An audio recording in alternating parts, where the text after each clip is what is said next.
Olá, tudo bem com vocês? Vamos iniciar um conteúdo hoje sobre os esportes de aventura na natureza. Vamos falar primeiro sobre a definição. De acordo com a Wikipédia e sites blogs especializados, os esportes de aventura na natureza são definidos como aqueles que envolvem um nível maior de riscos físicos, que podem estar relacionados à velocidade, altura ou outros elementos.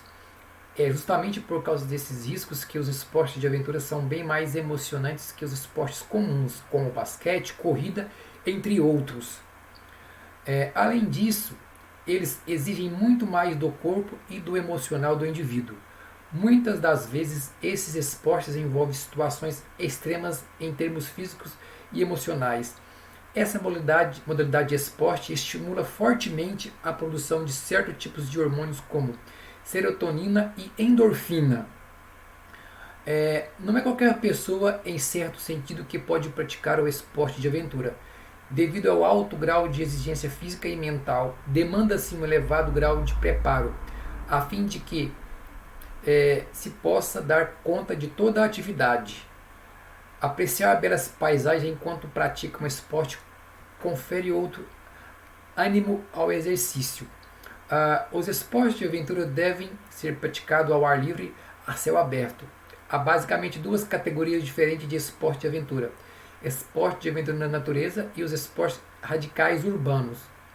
Os esportes de aventura na natureza são, como o próprio nome diz, executados em ambientes naturais na natureza e sob influência de intempéries naturais, como sol, chuva, vento.